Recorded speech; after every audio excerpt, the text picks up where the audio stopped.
18:43. Estuvo Milei para el 20 de junio, como no había estado Alberto Fernández, y siempre es interesante analizar la comunicación política de Javier Milei, porque está todo el tiempo comunicando política. Algunos dicen que esto es algo planificado,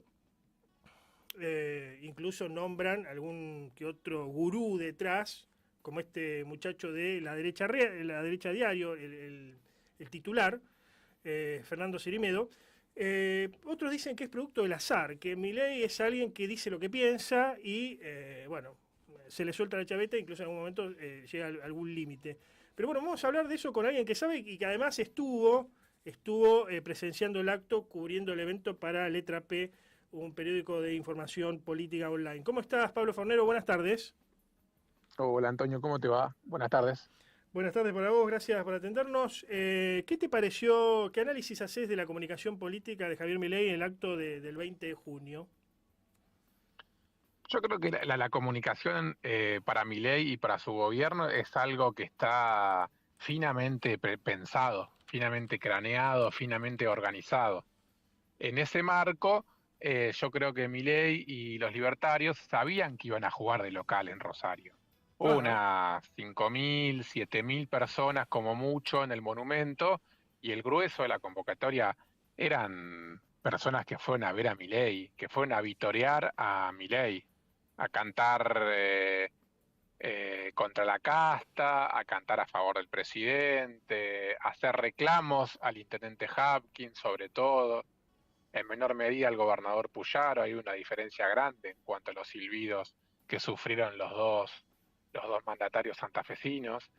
Eh, en ese marco, sabiendo que jugaba de local, Milei me parece que con buen tino no usó un lenguaje tan de barricada como nos tiene acostumbrados, sino que fue lo más diplomático y correcto posible. Ujú. Eh, Sí, de hecho, es raro quizás verlo en ese formato. Se calzó la banda presidencial, vino con el bastón también, ujú. eh, de alguna manera con mucho respeto hacia la fecha, hacia Manuel Belgrano, hacia la ciudad de Rosario. Él no puede hacerse cargo de las personas que insultaron al intendente y al gobernador, pero me parece que en ningún momento quiso jugar al conflicto el presidente. Sí, algunos esperaban que fuera un discurso lo opuesto al vamos por todo de Cristina, pero del otro lado, ¿no? Una cosa así incendiaria. No obstante, me llamó la atención la fusividad con la que dijo Viva la Patria, para alguien que en algún momento dijo que, bueno, que la bandera, en un video que se viralizó los últimos días, después del acto, que la bandera argentina era lo mismo que un muro, a él le daba lo mismo que un muro con ladrillos. Claro, me llamó la atención la fusividad que decía Viva la Patria, y bueno, después terminó con Viva la Libertad, carajo, ¿no? Obviamente. Sí, se encuentran muchas contradicciones en el discurso de Milei. En algunas frases que dice ahora como presidente, comparadas con lo que dijo en campaña o en su época de panelista. Hay contradicciones permanentes en su relato. Si es verdad, como decís vos, dijo Viva la Patria, después cerró con un Viva la Libertad, carajo, que fue vitoreado por toda la gente, e incluso también de un devuelto con un viva por el gobernador Puyaro. Estábamos atentos a ver cómo se respondía a ese viva la libertad, carajo. Puyaro respondió ahí con Ah, fuerza, sí, un ajá, viva. ajá, Sí, sí, sí. ajá. Hablábamos días pasados, después del acto, con Darío Maruco, que es periodista y experto en protocolo y ceremonial, y él hablaba de las muchas veces que el hombre Milei se va de protocolo, evidentemente. ¿Esto para vos también está planificado o es el estilo Néstor Kirchner, este de salirme de protocolo para quedar como border, para quedar, recordar a Néstor Kirchner, ¿no? Que una vez fue a abrazar a alguien e incluso se lastimó la frente. ¿Es este estilo No, hay border o mucho, no? hay mucho de espontáneo, me parece, Antonio, en todo lo de Milei. Hay mucho de espontáneo, y es su sello también. De alguna manera, el gobierno de Milei tiene que, con pastillas por fuera de lo tradicional, empardar el problema de crisis económica que atraviesa el país, y que el gobierno no puede dar un rumbo cierto de mejora.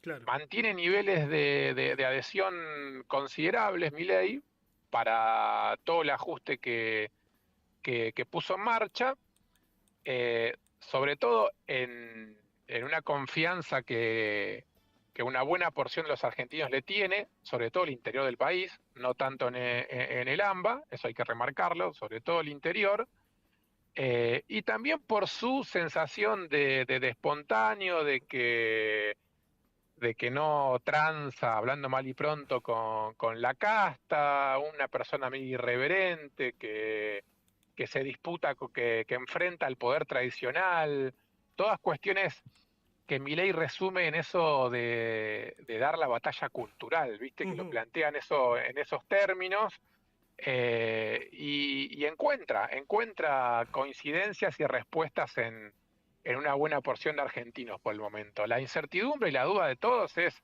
cómo continúa. Hoy, hace un par de horas, recibimos información del INDEC de caída de la economía, de una brusca caída de 5 puntos, de 5,1 del PBI, de un aumento del desempleo a nivel país. Bueno, son datos oficiales del propio gobierno, del INDEC, que prenden una luz de alarma y nos hacen preguntar cómo continúa Milei en el ejercicio del poder, de la presidencia, y si ese nivel de imagen positiva que tiene no empieza a caer. Es la gran duda que tenemos todos por estos días. ¿Cómo analizás la posición de Puyaro frente al gobierno nacional? No solamente a partir de este acto, sino en otros encuentros públicos o incluso cuando se le pregunta a Puyaro sobre el gobierno nacional. Algunos, incluso desde el mismo radicalismo, por lo bajo te dicen que es bastante servil la posición del gobierno provincial, siendo Santa Fe una de las provincias más productivas del país, bendecida por la naturaleza, sí. Digamos. ¿Lo ves así, la posición de Puyaro frente al gobierno de Milei o no? A mí me parece que Puyaro es un pragmático. Es pragmático. Eso lo define a él como dirigente político por sobre todas las cosas. Incluso su equipo de colaboradores más cercanos lo define así, como un ser pragmático y también Puyaro no puede escaparse de, y esto es objetivo, digamos, el grueso de sus votantes lo votó a Milei en esta provincia. Claro. Entonces, en términos estratégicos, claro, en términos estratégicos, ¿por qué Puyaro iría a enfrentarse en este momento a Milei? Eso por un lado. No hay ningún gobernador de lo que fue Juntos por el Cambio que esté enfrentando al presidente Milei. Los únicos que enfrentan a Milei son algunos gobernadores peronistas, y no todos, porque en los últimos días vemos como algunos mandatarios peronistas, como Jalil, como Jaldo en su momento, Sáenz, que fue el salteño socio de Massa, cómo se acercan al presidente y al arco libertario, no para convertirse en militante de la Libertad Avanza, pero sí para, de alguna manera, entablar alguna sociedad política con el presidente. Yo no veo a Puyaro haciéndose socio de Milei, pero sí veo que solamente va a criticar al presidente cuando la Casa Rosada afecte los intereses de la provincia. Puyaro plantea un crecimiento con más desarrollo productivo, un crecimiento con más federalismo, no rechaza el recorte a las universidades, pide baja de retenciones, pide que se cuide a la industria de los biocombustibles, todas cuestiones que son de interés para la riqueza productiva que vos mencionabas de la provincia. Por otro lado, apoya la ley Bases, apoya el RIGI tal como quedó, y ya confirmó que va a asistir al Pacto de Mayo, que ya no es de mayo, sino es una suerte de Pacto de julio, el 9 de julio en Tucumán. Sí, en ese marco es todo eso, Puyaro. Es la crítica y el aplauso a Milei por igual. Me parece que es un combo de ambas sensaciones y situaciones. Hablando de Puyaro, da la impresión que uno de los buques insignia es la seguridad, ¿no? Yo soy el pacificador, vine a terminar con esto. Hasta ahora creo que de alguna forma lo está logrando. Después podemos discutir cuál fue la estrategia, si es buena, mala, etcétera, etcétera. Hay muchos que cuestionan esto. Y el otro buque insignia, me dirás vos si es así, da la impresión es quiero quedar como el hombre del consenso e ir a por la reforma constitucional, algo que ya lo está mencionando de diferentes sectores. Y uno da la impresión que hay a uno le da la impresión que hay una suerte de fogoneo, al menos por lo bajo, desde el Ejecutivo Provincial. ¿Lo ves así? ¿Ese es el otro buque insignia?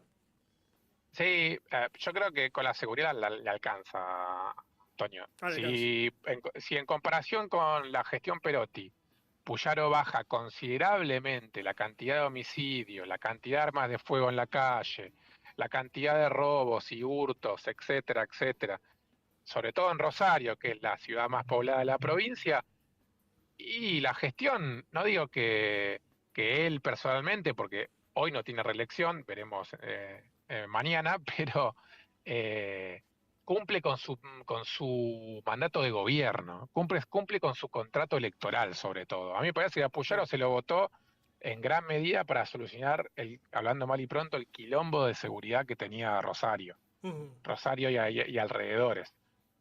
Bien. Hay que ser muy prudente porque con la seguridad no se jode. Lo que hoy bajó en términos de cantidad de homicidios, mañana puede volver a subir, pero es la gran apuesta del gobierno. Con respecto a lo otro, y Puyaro creo que está aprovechando lo que para mí es un fin de época en la política tradicional. No se sabe cómo va a quedar parada la política tradicional y los partidos políticos o los frentes políticos de cara a las elecciones del año que viene y mucho menos de cara al 2027.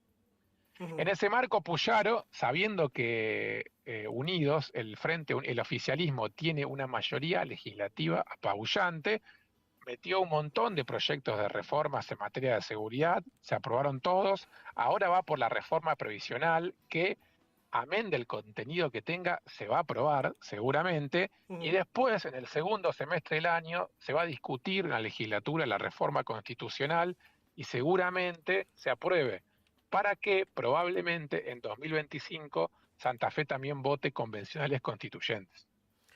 Bien, por último, bajando Rosario, no sé si es el final de la carrera de Hapkin, pero digamos que está en crisis el hombre, lo silbaron en el acto, justamente se conocieron números de una encuesta que hizo la consultora Innova hace algunas semanas, donde daba un porcentaje importante de imagen negativa de Hapkin. ¿Está en crisis la figura Hapkin, digamos? Y con esto el radicalismo en Rosario está en crisis, porque si bien Hapkin tiene un partido propio, pero está asociado de alguna forma al radicalismo y continúa esa cosa del Frente Progresista Cívico y Social, si bien hoy se llama Unidos para Cambiar Santa Fe. Sí, yo creo que Hapkin tiene el problema del desgaste, Antonio. Porque a diferencia de Puyaro, que recién arranca su gobierno, Hapkin va por la segunda gestión. Claro. Y hay una diferencia. Yo creo que Puyaro, a nivel provincial, dentro de Unidos para Cambiar Santa Fe, es reconocido como jefe. Uno puede ser gobernador y no ser reconocido como jefe. Puyaro, Perotti era gobernador y no era el jefe del peronismo, Antonio, hasta el año pasado. Sí. Puyaro es gobernador y es el jefe de Unidos. En Rosario, Hapkin es el intendente y no da la sensación de que sea el jefe de Unidos, el jefe político de Unidos en Rosario. El año que viene va a ser interesante en términos de elecciones, porque Unidos, Hapkin, entiendo, va a poner a un candidato suyo o a una candidata que todavía no está claro quién puede ser, pero Puyaro seguramente también va a querer tener un candidato propio. Digo, el puyarismo, si se termina de crear el puyarismo, ese ismo alrededor de la figura del gobernador. Bueno, hoy Puyaro no tiene una persona que pueda ser candidata a 100% de su riñón en Rosario. El año pasado compitió con Federico Lifchit, un socialista, una suerte de aliado, puyarista si querés, pero no radical. Y ahora, bueno, Puyaro intentará el año que viene construir a alguien propio. El socialismo, además, intentará competir con alguien propio. Miguel Tesandori, ¿por qué no puede ser candidato el año que viene? La vicegobernadora Gisela Scaglia lo tiene ahí a Tesandori como marcado para que sea su candidato. Entonces, el año que viene, dentro de Unidos, van a ser varios los jugadores que se van a animar a competir en la interna del frente. Después veremos quién gana, capaz que gana Hapkin y el intendente se termina, gana el candidato de Hapkin y el intendente termina revalidado, veremos.